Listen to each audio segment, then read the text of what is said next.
নমস্কার, village cooking Bangladesh YouTube চ্যানেলে আপনাদের সবাইকে স্বাগতম।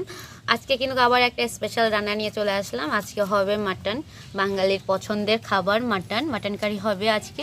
আর সম্পূর্ণ রেসিপি, আজকের মাটনটা কিন্তু অন্যভাবে একটু রান্নাবান্না হবে।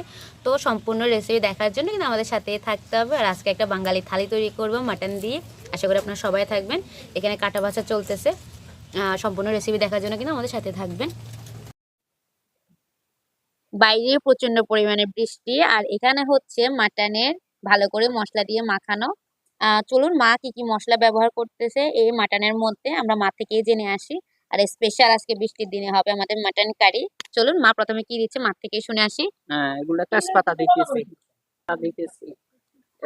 এরপরে আলুগুলা দিয়ে দিতেছি। আলু ভাজবা না? না না, একসাথে মাখি। এমনি এক মজা, ভাজি দিলে আর এক মজা। সরিষার তেল দিতেছি। অনেকে কি করে মাটনকে আগে জলে সিদ্ধ করে নেয়, আমরা কিন্তু ওইভাবে করি না। আমরা মশলা দিয়ে ভালো করে মেখে তারপরে মাটনটা রান্না করি। আর এখানে প্রচুর পরিমাণে সরিষার তেল ব্যবহার করব, রান্নাটা সম্পূর্ণ সরিষার তেলে ব্যবহৃত হবে। আর এখানে হচ্ছে আমাদের সব ধরনের মশলা, আর এখানে হচ্ছে গোটা মশলা। এরপরে কি দেওয়া হয় শুনি। গোটা মশলা, পেঁয়াজ কাটা, রসুন কাটা,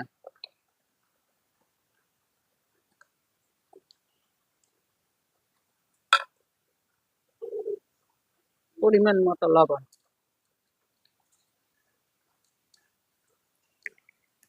পরিমাণ মতন হলুদ দিতেছি।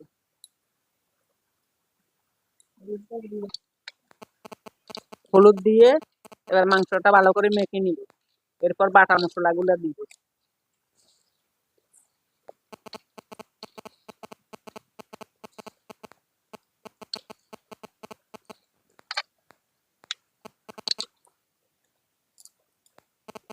এটা রসুন বাটা, পরিমাণ মতন রসুন বাটা দিয়ে দিতেছি।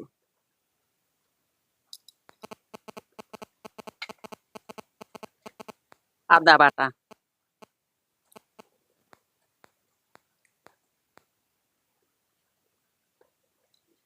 খাসির মাংসতে একটু মশলা বেশি দিতে হয়, নাহলে খাসির মাংস খেতে মজা হয় না।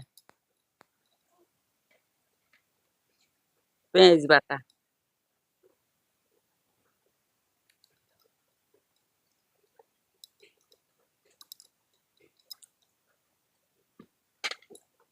গোলমরিচ বাটা,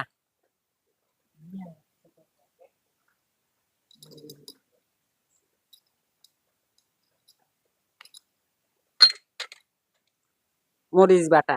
খাসির মাংসতে মরিচ বাটা দিলে আরো খেতে খুব সুস্বাদু হয়, ওই জন্য গুঁড়া মরিচ না দিয়ে আমরা বাটা মরিচ দিলাম। অনেকে তোমার গ্রেভির জন্য পেঁয়াজ বাটা বাড়ায় দেয়, তুমি কম দিলা যে? আমি কাটা কাটা পেঁয়াজ দিছি যে এগুলো গ্রেভি হবে।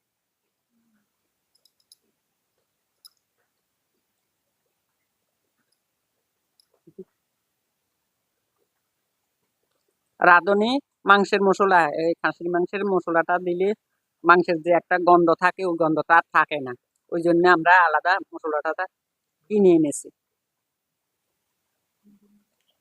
এখানে প্রায় ঘরীয় সব ধরনের মশলাই আমরা ব্যবহার করছি, তার সাথে কিন্তু আমরা রাঁধুনি এই যে একটা মশলা পাওয়া যায় ওই মশলাটাও ব্যবহার করছি, যাতে করে খাসির যে আলাদা একটা স্মেল থাকে ওটাও যেন চলে যায়। এরপরে মা ভালো করে মাংসটিকে কেটে ভালো করে মেখে নিবে। আর মাখার কাছে হচ্ছে মেন স্বাদ, ভালো করে মাখানো আর কষানোর কিন্তু মাংসের মেন স্বাদটা। ওই জন্য ভালো করে মেখে কিন্তু আমরা কিছুক্ষণ রেখে দিব, তারপরে রান্নাটা করব। আর এখানে আপনি চাইলে পুরা গোটা রসুনটা ব্যবহার করতে পারেন, আমরা কিন্তু গোটা রসুন ব্যবহার করিনি, আমরা একটু ওটাকে পিস পিস করে নিছি ওই জন্য। না, অনেকে খাসির মধ্যে কিন্তু পুরা গোটা রসুনটাই পছন্দ করে। তার পেঁয়াজটাও আমরা কুচি করে দিছি, চাইলে আপনি এখানে গোটা পেঁয়াজও ব্যবহার করতে পারেন। এই যে দেখুন। আর আপনারা তো অনেকেই জানেন, যারা আমার পুরাতন সাবস্ক্রাইবার আছেন তারা তো জানেন আমরা প্রচুর পরিমাণে ঝাল খাই। আমার আর মাংস যদি ঝাল না হয় তাহলে তার ভালোই লাগে না। এই যে দেখুন মা খুব ভালো করে মেখে নিচ্ছে এখানে। মাখাটা হচ্ছে কিন্তু মেন। আর আর যেহেতু খাসির মাংস সিদ্ধ হতে অনেকটা টাইম লাগে, ওই জন্য আলু আর আগে ভেজে রাখা হয়নি। আলু একসাথেই দিয়ে দিয়েছে যাতে এটাতে সিদ্ধ হয়ে যাবে।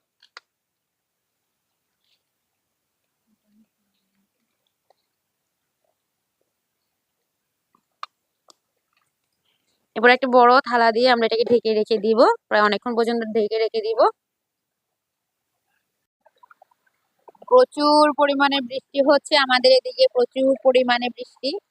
এই বৃষ্টির মধ্যে এই বৃষ্টির মধ্যেই কিন্তু আজকে আমাদের মাটন রান্নাটা চলছে মাটির চুলায়, যে এখানে সরিষার তেল দিয়ে দেওয়া হয়েছে। আর বাইরে প্রচুর বৃষ্টি, এই বৃষ্টির মধ্যে কিন্তু আমাদের মাটির চুলায় রান্না হচ্ছে, কারণ খাসির মাংসটা মাটির চুলায় সবচেয়ে বেশি ভালো লাগে। এই যে আমাদের মাংস কিন্তু আগে থেকে মেখে আমরা রেখে দিয়েছি, এখন গরম তেলে দিয়ে দিব।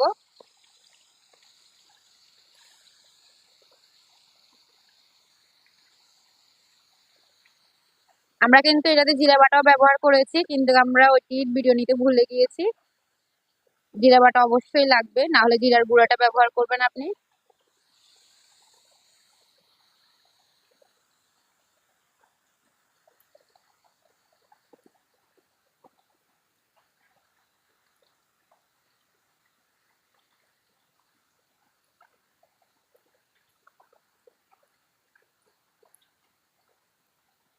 সরিষার তেল ব্যবহার করাতে আলাদা একটা স্মেল বের হয়েছে সরিষার তেলে।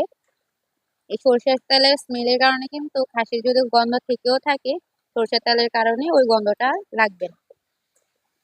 কিছুক্ষণ ঢেকে রেখে দিয়েছি, তাতে করে মাংসটা ভালো করে মজবে ওই জন্য।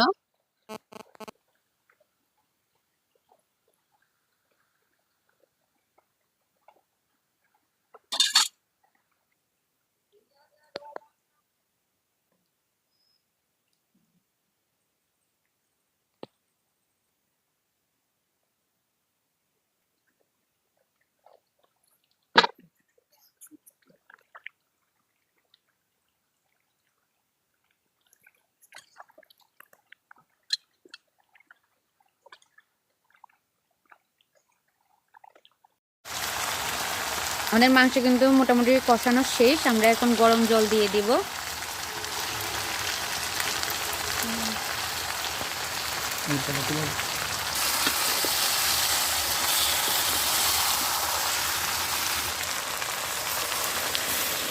আমরা কিন্তু এখানে গরম উচ্চানো যে জলটা ওটাই ব্যবহার করতেছি।